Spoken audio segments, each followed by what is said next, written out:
Hey guys, welcome back to my channel. In this video, I'm going to show you how to create a basic Next.js project in your system. So let's start. At first, you have to install Node.js in your system. If it's already installed, then it's fine. If it's not, just click on this download button from this site nodejs.org and click on next to install it. It's as simple as it is. Then go to your file explorer and create a folder.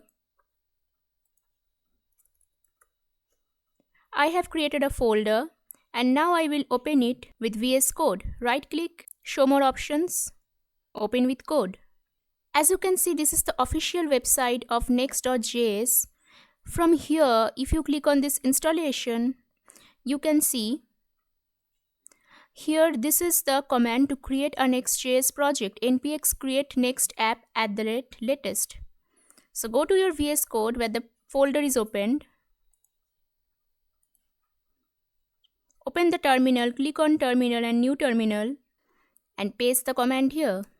npx create next app @latest. Now it's asking for the project name. Give any project name. I will give my app. Enter. Then it's asking, would you like to use TypeScript? Yes or no. I would not like to use TypeScript, so no. Would you like to use ESLint? Yes. Tailwind CSS? Yes. src directory? No.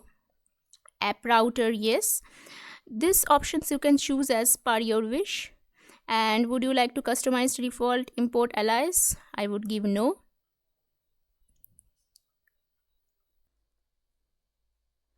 As you can see, its success created my app at this particular directory. Now we will navigate inside this my app. cd my app, enter.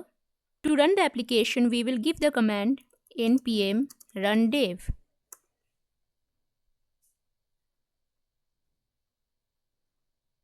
As you can see, the server is starting. This is the URL where the Next.js app will run. So, control enter, follow the link, click on it. As you can see, the application is running on localhost 3000 and you can see Next.js is printed here. Now, you can go to your VS Code and open this folder. Inside it, you can see this is the app folder. Inside it, we have the page.js folder. So whatever is written here, it's reflecting on the output screen. Here, we can add our own tag. So I will add an h1 tag and type hello. Let's save it. As you can see, the hello text is reflecting here. So we successfully created our first Next.js project. One thing I forget to mention is to check the Node.js version before starting to create your Next.js app. Just check the Node version to make sure that it's installed successfully in your system, and if the version shows, then you can go ahead to create your Next.js app. So that's it for today guys. Thanks for watching my video. Have a nice day.